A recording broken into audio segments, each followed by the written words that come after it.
Buenas noches a todos, a todas. Muchas gracias por venir a esta presentación. Muchas gracias a Rafael por invitarme a comentar esta novela. Con Rafael nos conocemos hace muchos años.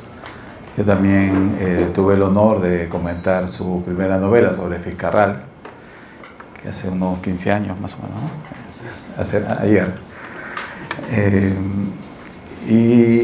Para mí es importante, presentar, estar con ustedes y sobre todo con Rafael, porque una novela siempre representa un gran esfuerzo, ¿no? Un esfuerzo intelectual, pero también un esfuerzo y un compromiso, ¿no? Como escritor, ¿no?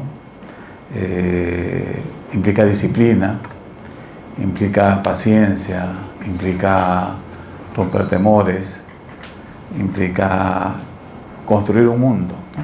Crear un mundo. Y eso es lo que hace Rafael en esta novela, ¿no? Que es Ibe en las tierras perdidas del Putumayo, ¿no? Que es, ¿no? es una novela ambientada en la época del caucho, ¿no? La época del caucho es una de las etapas más conocidas y más dramáticas que tiene la Amazonía, pero siempre sigue desconocida, ¿no? Desconocida y desconocida. Y es una época que sucede a fines del siglo XIX y las primeras décadas del siglo XX, ¿no? Con eso se amplía nuestra frontera como país. Hay un boom, ¿no? Como tenemos nosotros siempre estos boom primarios exportadores, ¿no? La época del guano, después viene la época del caucho, después viene la madera, el petróleo, el cobre, ¿no? Que entonces somos una sociedad primario exportadora. Y como una sociedad primario exportadora, lo que se generan discursos. ¿Para qué estos discursos, no? Estos discursos para generar todo un imaginario que permita que sigamos siendo así, una sociedad primaria exportadora. Con todo lo que ello implica, ¿no? En el caso de la Amazonía es arrasar el bosque, como en la época del caucho, y como lo menciona muy bien aquí Rafael, ¿no? Sobre la época del caucho se han escrito muchos libros, ¿no? Libros, películas, libros históricos, antropológicos, testimonios de indígenas, documentales, piezas musicales que hay, ¿no? Por ejemplo, La Contamanina, ¿no? Esa canción que canta Tania Libertad, ¿no? ¿no?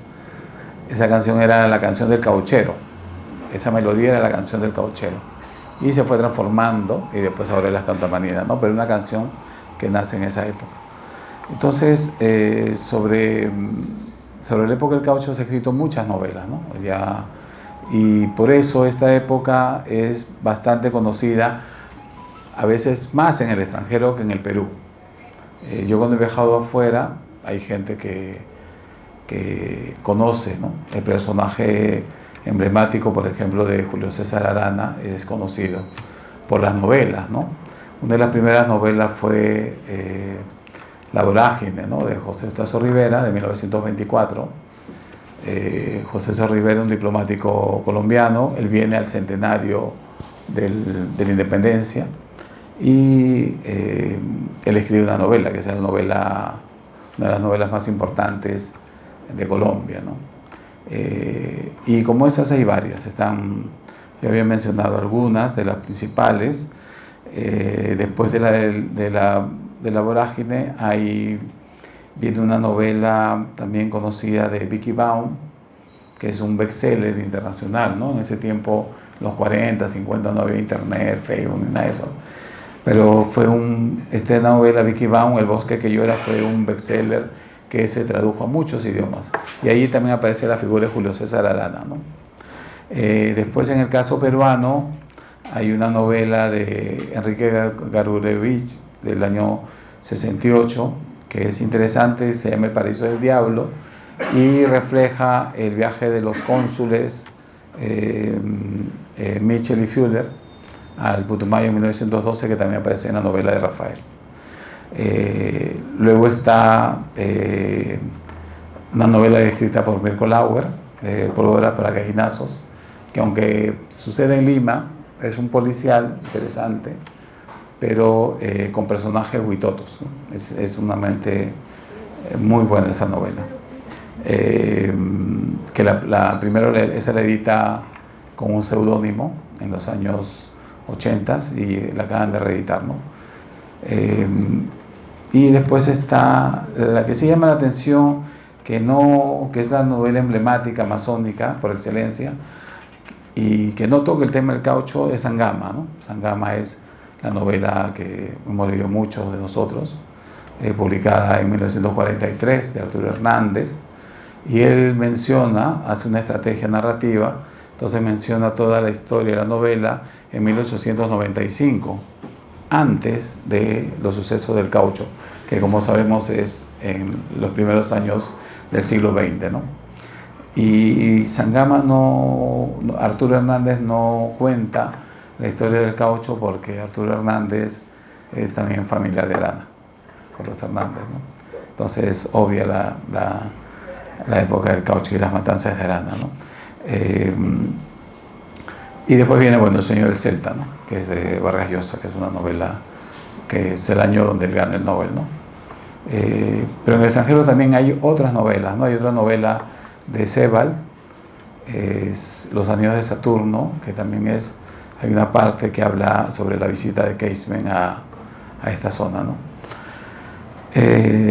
Todo este preámbulo lo digo para enmarcar la importancia y la diferencia que tiene la novela de Rafael en este corpus, ¿no? Dentro de este corpus, cuál es el aporte de la novela, cuál es lo que nos regala Rafael, ¿no? Que le ha costado años y le ha costado bastante esfuerzo, ¿no? Yo había colocado una cita, hay un literato, Iván Yablonka, que él dice que la historia es más literaria de lo que parece, ¿no? La historia es más literaria de lo que parece y la literatura es más historia de lo que se cree, ¿no? ¿Por qué? ¿No? Porque este estudioso dice que la literatura produce un conocimiento de lo real. La novela, ¿no? Como la novela de Rafael, además de ficción, revela un pensamiento historiador, ¿no? Juega con la historia, recrea la historia, llena los huecos de la historia. Y desde un punto también sociológico y antropológico, ¿no?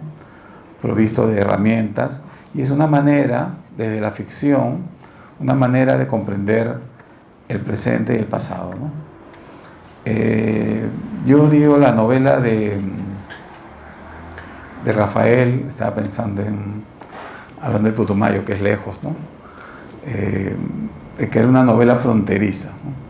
No solamente por el espacio geográfico que está el Putumayo, que ahora es Colombia, sino una novela fronteriza, ¿por qué? Porque se alimenta no solamente de un mundo ficcional y no solamente crea un mundo posible, sino que se alimenta y entra en diálogo con otras disciplinas, con la historia oficial, con documentos.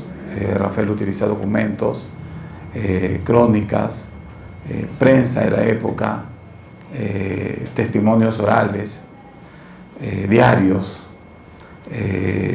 discursos, ¿no?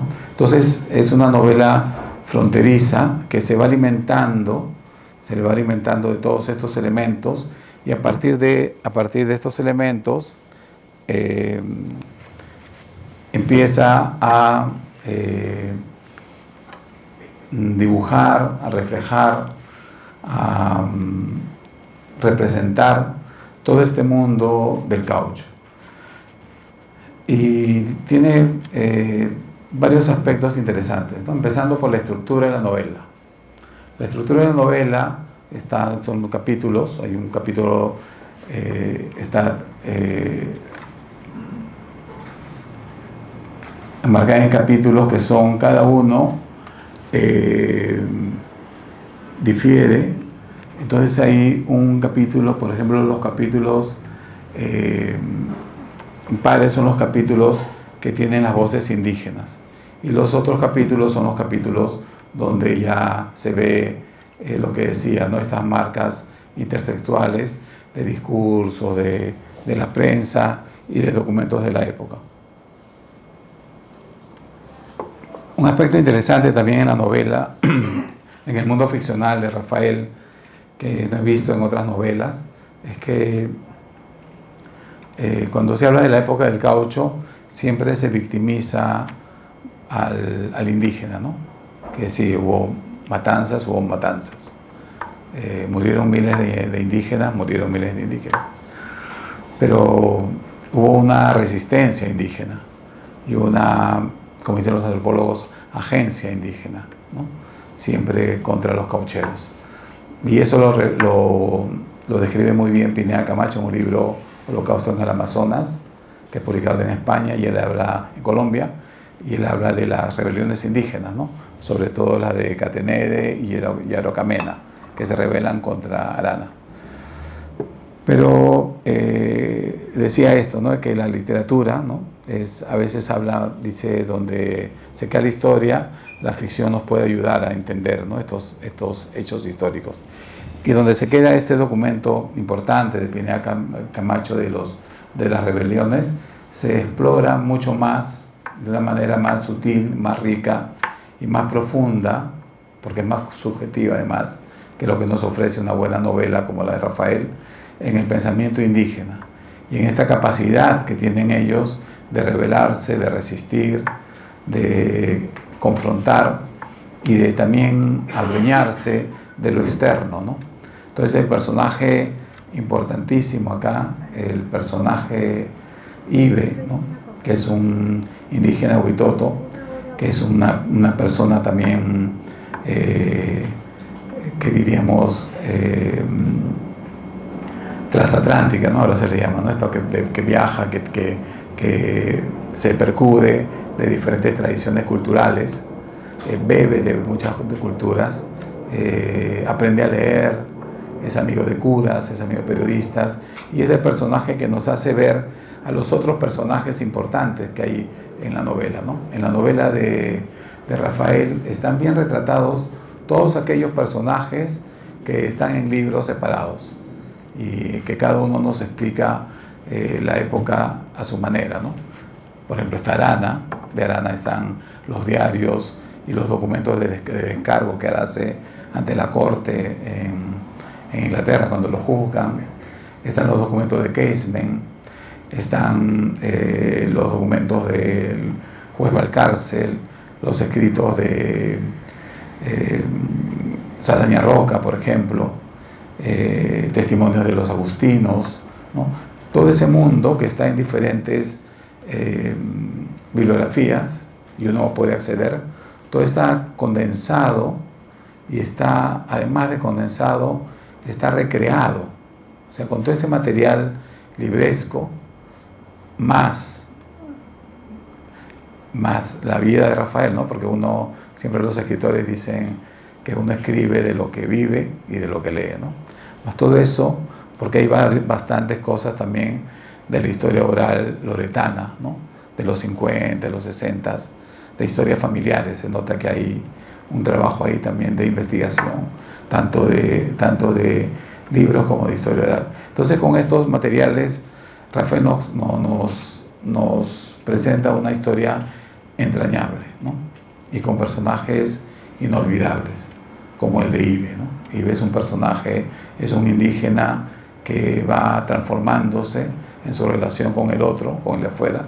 No se queda traumatizado, sino que busca siempre salir de ese escenario y buscar otras respuestas, encontrarse a sí mismo en diálogo con el otro.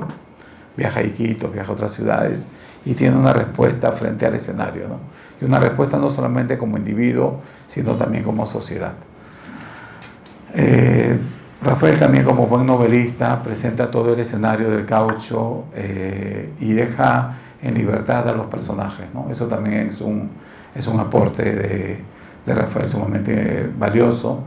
Y además, ¿no?, de recrear en esta novela esta historia del Putumayo, la hace de una manera tan atractiva, con un lenguaje pulcro. La estructura narrativa es muy buena, crea tensión narrativa, hay un buen manejo también del lenguaje, hay una profundidad en los personajes que hace de una historia local, de una historia de Putumayo, una historia amazónica, la vuelve lo que todo escritor quiere, que sea universal. Entonces el aporte de Rafael es eso, ¿no? De esta historia amazónica con estos indígenas que están en cautiverio, los caucheros que están detrás de las gomas, el Estado ausente, la corrupción, hace una historia no solamente loretana, no solamente peruana, sino una historia universal. Y además de eso, no solamente una historia universal de inicios del 20, ¿no? Sino de que vemos en la novela que todos estos discursos, que yo le llamo, bueno, eso lo menciona Marcel Velázquez, él habla de discursos fundacionales, son discursos que continúan hasta ahora, ¿no?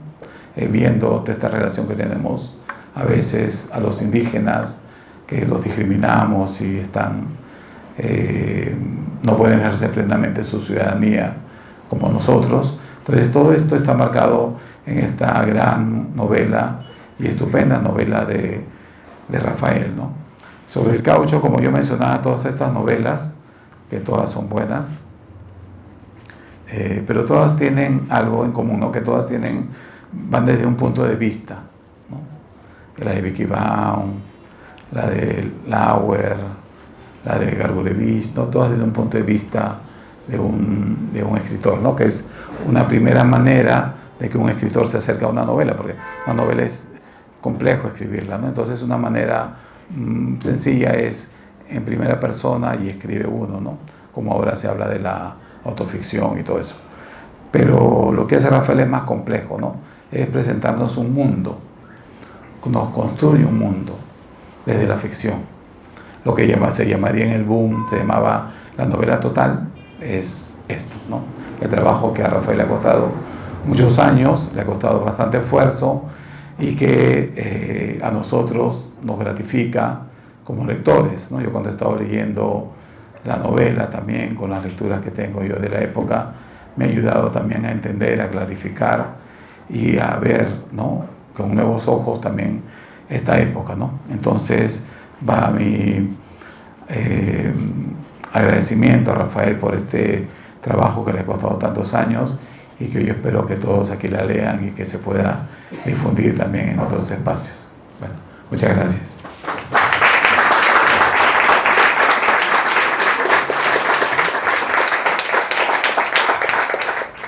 Me he quedado impresionado de los diversos autores a los que mencionas y a los que no he leído yo. Pero de cualquier modo, lo que quiero yo enfatizar ahora es de que justamente lo que tú estás diciendo sobre la presentación de mi libro como un conjunto, como un continuum de la historia, se diferencia de muchos de los otros autores a los cuales tú te refieres y que ellos se relacionan con un momento determinado de la historia, como un momento específico o como un tratamiento de un grupo específico de gente. A mí siempre me causó preocupación la idea de que yo leía sobre la historia de la Amazonía, sobre la historia de los diferentes grupos étnicos, y los veía siempre aislados, nunca dentro de un contexto histórico. Entonces, lo que yo justamente trato es de crear a Ibe como el único personaje ficticio que va a vivir durante un periodo cruzando diferentes realidades, diferentes personalidades, diferentes realidades, vuelvo a repetir.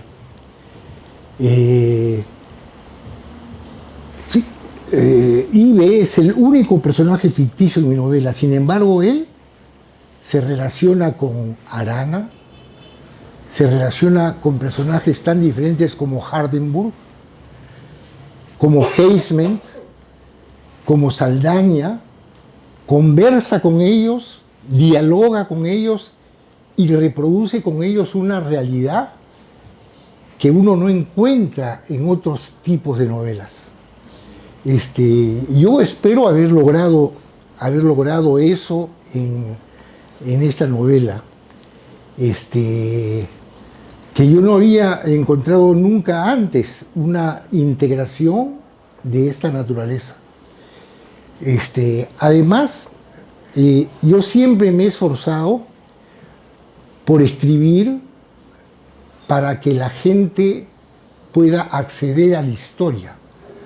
O sea, porque generalmente la historia es muy, ¿cómo puedo decir?, muy distante. La lectura de la historia se nos hace un poco difícil. Pero a través de una novela histórica como es esta, yo creo que uno puede adentrarse más en el conocimiento de los personajes y de lo que sucedió realmente en la historia. Ahora, hay un asunto que a mí me interesa sobremanera incidir en él. Y esto es de que por lo general, cuando uno habla de la época del caucho y de la forma como fueron sacrificados los nativos, uno se concentra como Casement, indudablemente como lo hacía cualquier otro que se metía a la realidad del caucho, se concentraba en los castigos físicos, en las mutilaciones, en las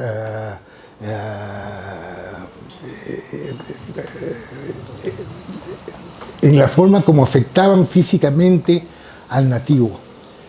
Pero yo creo que eso fue lo marginal. Lo fundamental, a mi manera de ver, fue la forma como cuando llegó el cauchero destruyó la cosmovisión del nativo. La destruyó a tal punto que lo dejó sin rumbo, que lo dejó totalmente perdido en el universo. Y para entender eso, yo creo que hay que pensar en lo que eran los nativos cuando llega el cauchero. Cuando llega el cauchero, el nativo era un poblador de los que llamamos ahora no contactados. Un poblador que jamás antes había tenido relación con ningún otro grupo humano, ni los incas en la época pasada, ni los colonizadores españoles cuando llegaron, ni los curas misioneros se contactaron con ellos. Los nativos, cuando se contactaron con los caucheros, eran prístinos, tenían una cosmovisión perfectamente desarrollada y que no había sido tocada por nadie. O sea, los primeros que llegaron fueron los caucheros, dicho sea de paso, no fue Arana, sino fueron los caucheros colombianos. Pero de todas maneras, cuando llegaron, recién se encontraron con esta gente y recién empezaron a influir en ellos con su punto de vista capitalista, con su cosmovisión capitalista, de codicia, de ver en el hombre no un semejante a él, sino a un recurso más de la naturaleza.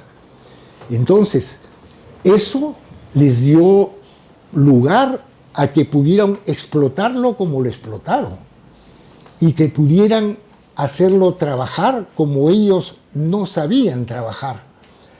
Porque ellos, cuando vivían libres antes de su llegada, tenían comunicación directa con la naturaleza, se comunicaban con ella, tenían un conjunto de valores sociales compartidos con la naturaleza, aparte de con ellos mismos. Pero cuando llegan estos señores, simplemente eso se destruye. no lo respetan. Además, en ese contexto, el nativo, el huitoto, era un ser pluriactivo. Es decir, hacía de todo. Hacía de cazador, de pescador, de recolector, se iba a la chacra, sembraba, cosechaba, y cuando llega el cauchero, ¿a qué se reduce su accionar? A una monotonía en el trabajo de extraer el látex, látex, látex y látex, y nada más. Entonces, simplemente uno cuando se pone a pensar en esto, se da cuenta que realmente a este hombre lo sacaron de su forma de vida, lo transformaron y para mí lo destruyeron.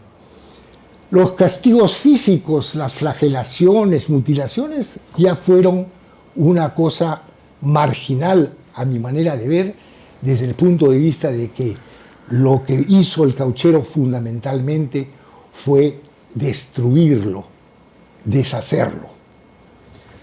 Bueno, esa era una reflexión que yo quería hacer de mi libro y que se refleja en el hecho de que al final el huitoto que queda vivo, que sigue indudablemente, lo que hace es deambular por la selva, peregrinar y tratar de adoctrinar a los demás, ¿no? Y entonces, al final se vuelve un peregrino adoctrinador, diciéndoles, señores, por favor, sean ustedes conscientes de lo que están viviendo y sean como lo fuimos los huitotos. Vivan esa vida que nosotros vivíamos en un paraíso. Y sobre esto yo les quiero leer una pequeña parte de mi libro en donde justamente se refiere a la forma como vivían los huitotos antes de la llegada de los caucheros. Dicen, cuando los curas capuchinos se encontraron con los huitotos a finales del siglo XIX, se sorprendieron al ver los pacíficos que eran.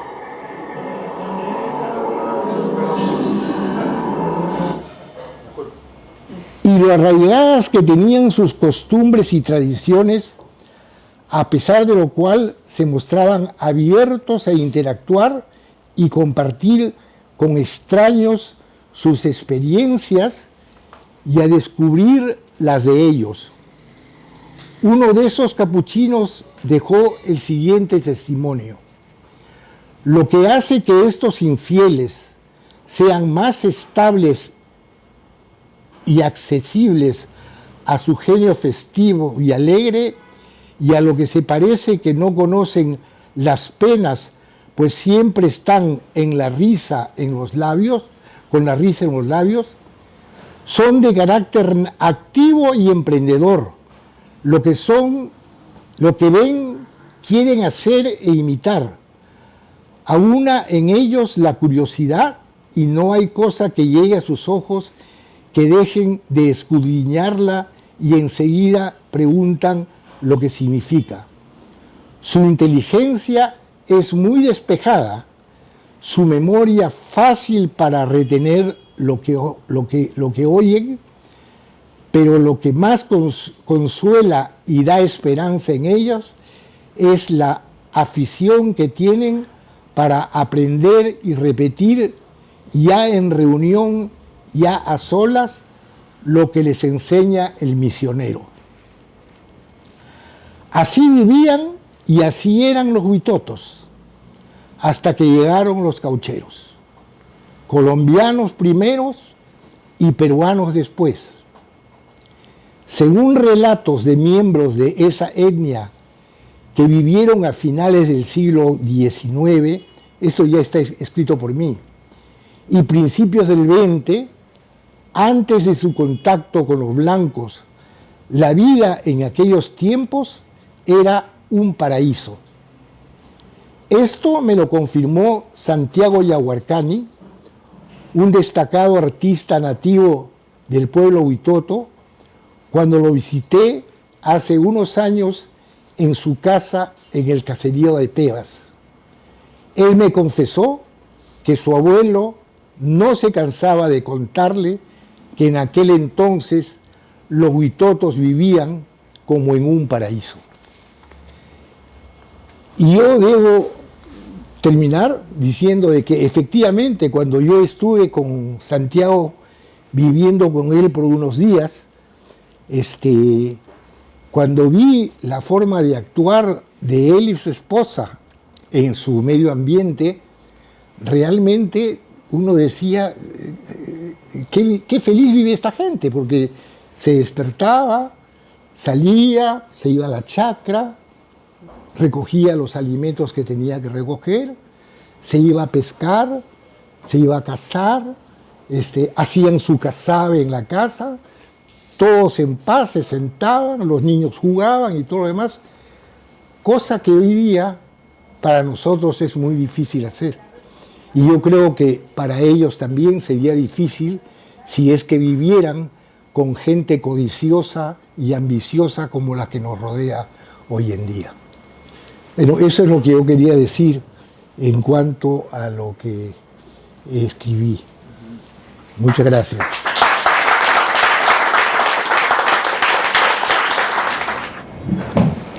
Sin afán de spoilear, pero la novela también de los aportes que tiene es que en las novelas que se han escrito, ¿no? Y como comentaba, se han escrito muchas sobre la época del caucho, todas tienen transcurren en una etapa, ¿no? Por ejemplo, El sueño del Celta, ¿no? El sueño del Celta empieza, más o menos la historia es 1907 con la denuncia de Saldaña Roca y termina en 1916 cuando muere Keisler, ¿no?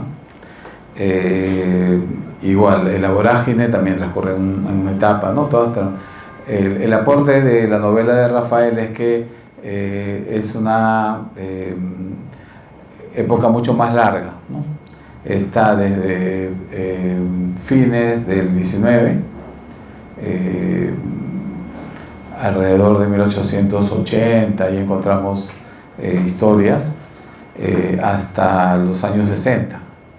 Entonces es 80 años donde se transcurre desde este mundo ficcional, este mundo representado, no solamente lo que ya se conoce del caucho, de la época que lo conocemos por libros de historia, sociología, sino que a través del mundo ficcional vemos lo que sucede en ese tiempo y esta figura que sea, ¿no?, transatlántica de Ibe, ¿no?, que se relaciona, como bien decía Rafael, con otros personajes.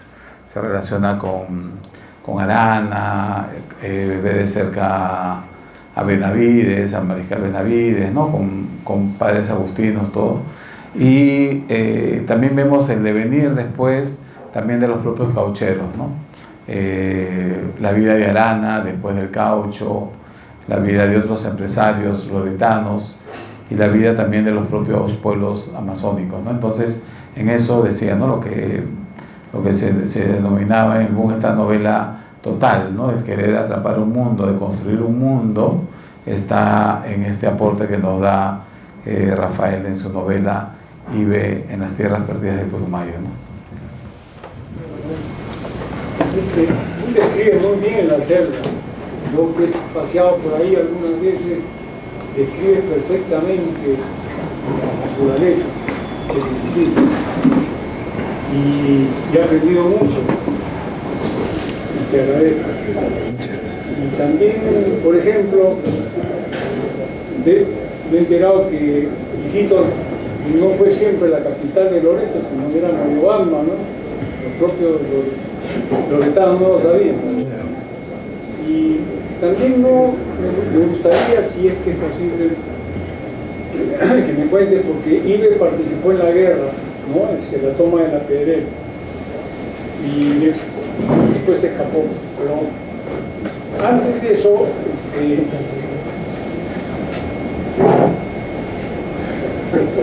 Antes de eso, él mencionaba que en la guerra los Huitotos era distinta, que no se agarraban cañonazos, ni balazos, ni cuchillazos, sino que tenían una forma diferente de hacer la guerra entre ellos. ¿Tú conoces algo más que eso? Que esa manera diferente de hacer la guerra de los Huitotos? Porque él no la llega a describir, dice nomás que ejercían presión sobre los otros y que entonces los humillaban, pero ¿tú conoces algo más? No sé si Manuel nos pueda ilustrar sobre esto, pero lo que yo entiendo es que en las guerras intertribales, indudablemente que habían armas que se usaban, pero por lo general intervenía un aspecto psicológico muy importante, o sea, el asustar al contrincante. Pero más de eso no te puedo decir. Más de eso no te puedo decir. Ahora, pero ahora que tocas tú lo del conflicto de la Pedrera, yo también quería resaltar el hecho de que a ese conflicto se le da muy poca importancia. Se lo deja pasar a la ligera como algo que fue una cosa trivial.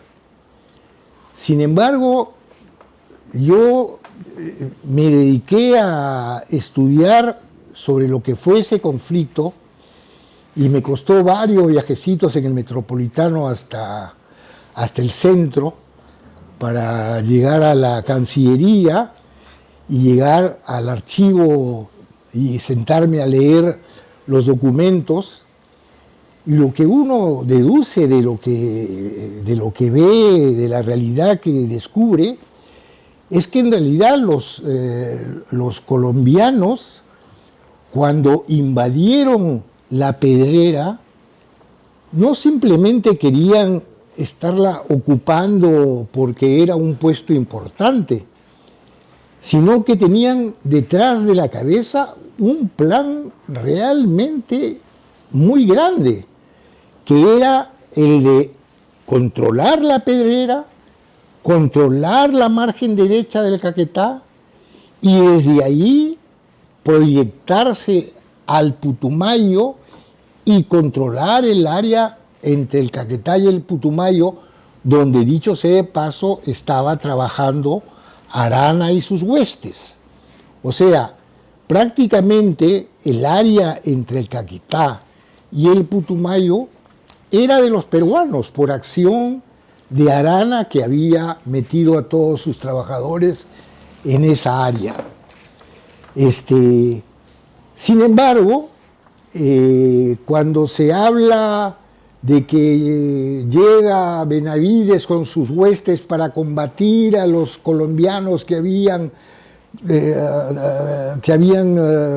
invadido la Pedrera,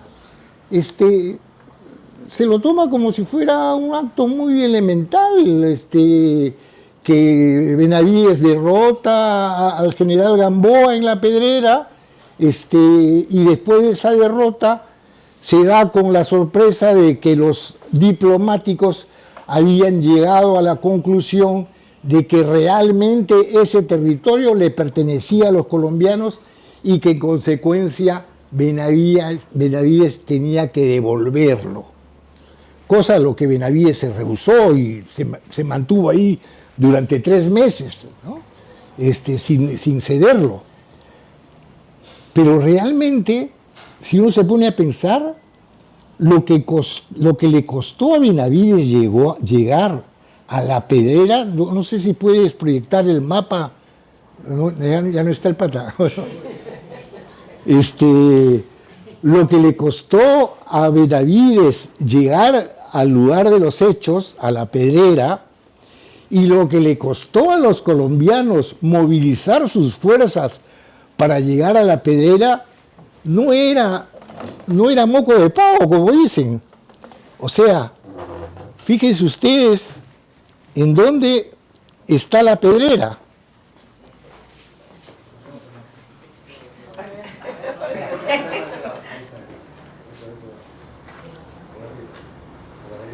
No, el otro, el primer mapa. El primero, no, este no. Ya. La Pedrera está aquí.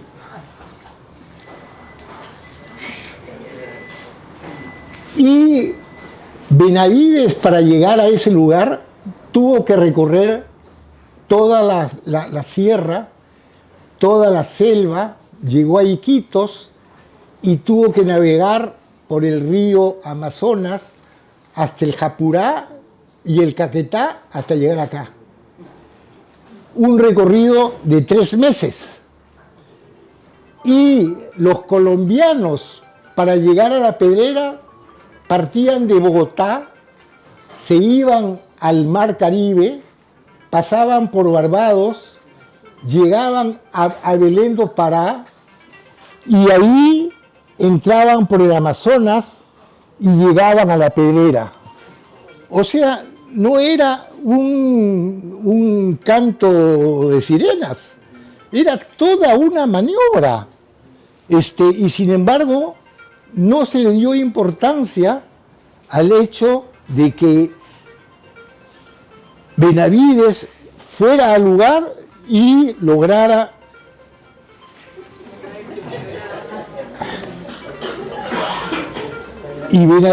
lograra realmente sacarlos de ahí, ¿no?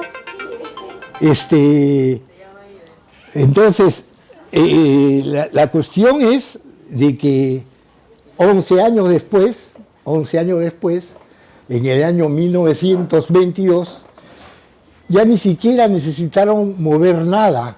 Simplemente lo que Leguía hizo fue regalarle a Colombia esa sección entre el Caquetá y el Putumayo y además la entrada al río Amazonas, en un acto que realmente sorprende a medio mundo porque no había razón alguna para que Leguía entregara esos territorios a Colombia, ¿no? O sea que en la novela yo me concentro un poco en eso porque le digo, miren lo que pasó en 1911 en La Pedrera, en donde hubo toda esta movilización y todo lo demás, y los diplomáticos decidieron que no, que eso le pertenecía a Colombia y que el Perú tenía que retirarse de donde había llegado, para que después, 11 años después, se regalara ese territorio sin más ni más. Porque simplemente los colombianos fueron muy, muy inteligentes, tenían un ministro de Relaciones Exteriores muy hábil y un cónsul de Colombia en Manaos muy hábil, que lograron endulzarle la pastilla a Leguía, ¿no? O sea, pues simplemente lo convencieron diciéndole que era el gran líder de América Latina, era el gran pacificador. Como él estaba borracho con el centenario que acababa de festejar el Perú en 1921, él aceptó todos esos cantos de sirenas. Y aunque parezca mentira, ya sin ninguna movilización, le cedió esos territorios a Colombia, ¿no? Bueno, esa es otra parte de la novela que un poco pasa desapercibida también. Sí. ¿Dónde queda Saldaña al final en la historia? Porque yo creo que acá nadie conoce realmente a Saldaña, y un poco que se roba el show un poco en el libro por momentos, por su nivel de heroicidad, por heroísmo. ¿A qué habla la historia ese señor que debería tener una...? No, realmente Benjamín Saldaña, indudablemente es el hombre que inicia toda la protesta en contra de lo que estaba ocurriendo en el Putumayo. O sea, Benjamín Saldaña fue un periodista limeño que en Iquitos fundó La Sanción y La Felpa, dos periódicos muy interesantes en donde él empezó a recoger las protestas y los documentos que enviaban diferentes personas que habían vivido o habían experimentado lo que estaban sufriendo los nativos en el Putumayo. Entonces, realmente, quien es el promotor, el que, ¿cómo te puedo decir?, el que prende la llama, el que incendia la pradera, es Saldaña, porque a raíz de sus denuncias, y él es el que denuncia, el que hace la primera denuncia en la Corte Superior de Iquitos, que justamente se acababa de fundar hacía un mes, o un año, perdón, porque antes la Corte Superior de Iquitos no estaba en Iquitos, o sea, no había Corte Superior de Iquitos, sino que estaba en Amazonas, en Chachapoyas. Entonces recién hacía un año se había mudado a Iquitos y él presenta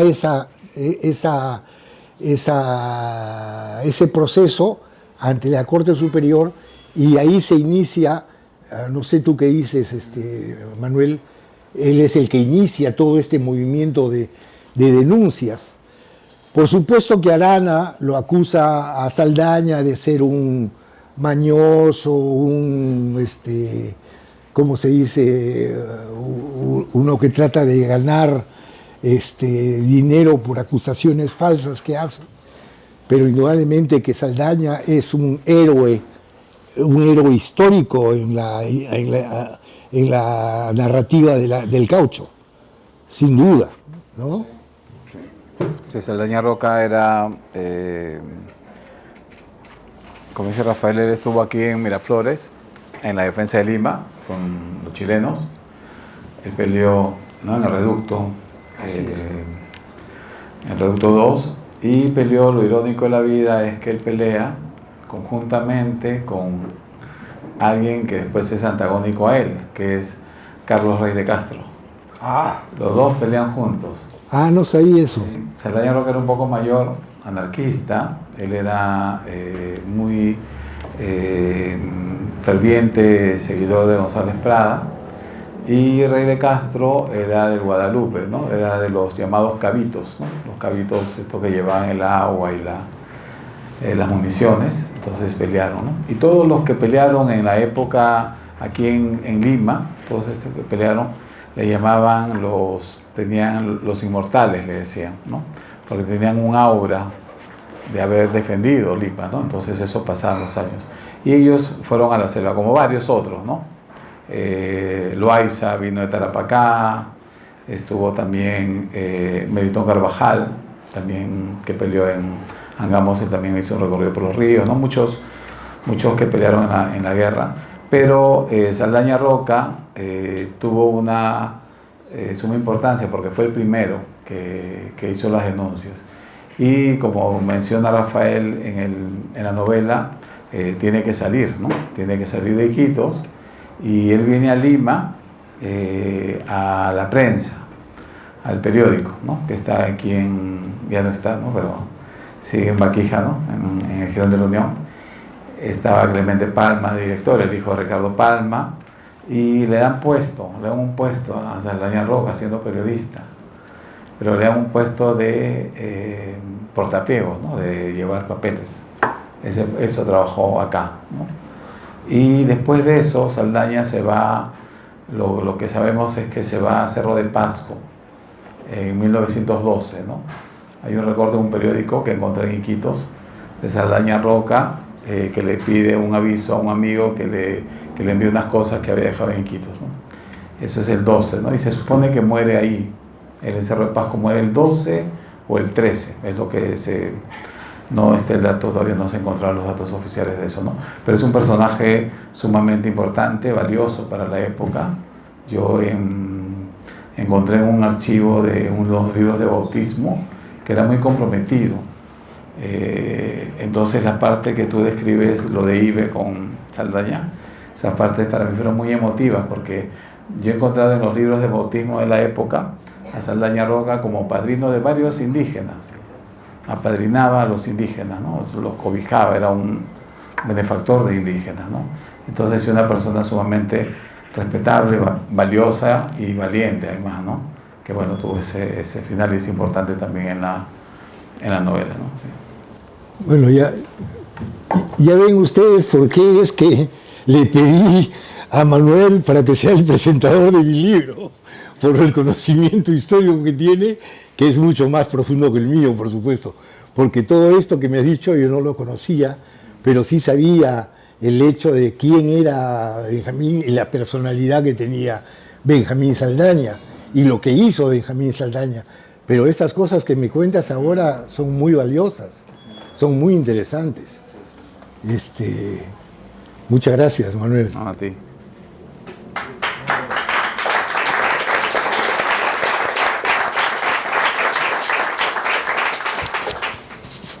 Y hoy en día, ¿cómo están los huitotos? Hoy en día. ¿Cómo están los huitotos? Te voy a leer un apartado que tengo aquí, que de casualidad lo tengo, mira. Esto lo escribió Aquileo Tomar, mestizo nacido en el Encanto, de madre indígena huitota y padre blanco, que hablaba el idioma indígena bue, uno de los dialectos del huitoto, fluentemente y sin ningún acento. Decía él: por este tiempo muy pocos son los que habitan su tierra. Están dispersos por el mundo, como arenas que el viento levanta y posa en otros lugares.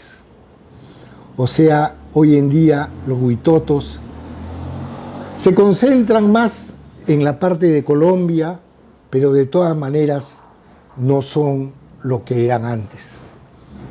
Cuando recién llegaron los caucheros al Putumayo, ellos eran entre 30.000 a 35.000 huitotos y en general, y tú desmiénteme, 50.000 nativos entre los boras y las otras etnias que conformaban lo que se llamaba la gente del centro.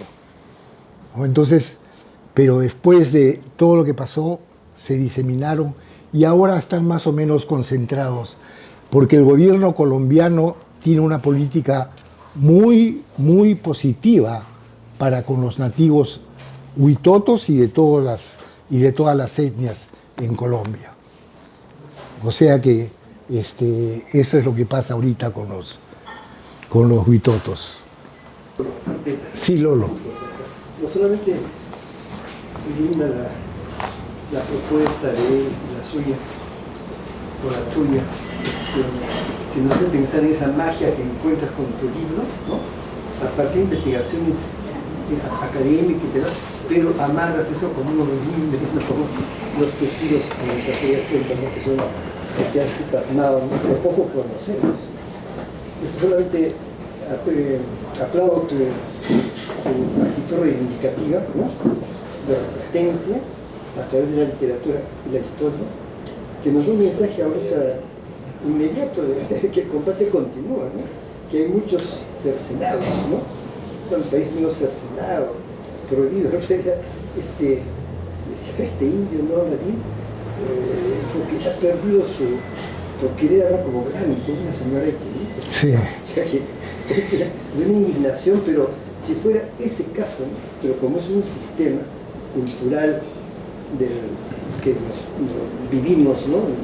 Por las dominaciones X de la revolución industrial, todo lo que llega acá y todo, mencionaste varios, la pesquería, la minería, un montón de monopolios y exfoliaciones de nuestra querida tierra y el deterioro, ¿no? De la naturaleza que nos da la vida. Entonces nos toca vivir y oler gasolina todo el día, y ruido de motores y el celular por aquí, ¿no? Sí. Y nos olvidamos viajar al Perú para nosotros, porque es casi ser un turista, ¿no? Me acuerdo en camión así, con mi querida esposa, como éramos medio blanquillosos, ¿no? Nos trataban de gringos, ¿no? Al toque la gente que hacía el camión, así, ustedes son gringos, no, nadie. Pero hay esa especie de partición tan clara y concreta, ¿no? Porque no solamente que en la cabeza quiénes son los que tienen el poder, sino la figura de los poderosos y destructores, como tú planteas, sería casi como la guerra de los que quieren exterminar, ¿no?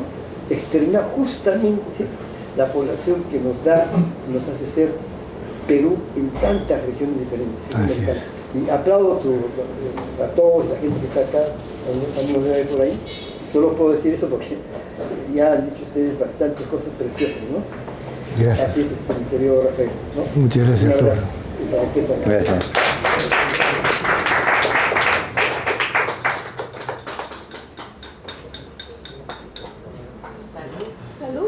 Salud, pues salud. Pero que no les han servido todavía a todos, pues. Salud, Manuel. Salud. Muchas gracias. Gusto. No, a ti. Muchas gracias. Salud. Realmente. No, a ti. Gracias por invitarme. Salud, Manuel. Salud.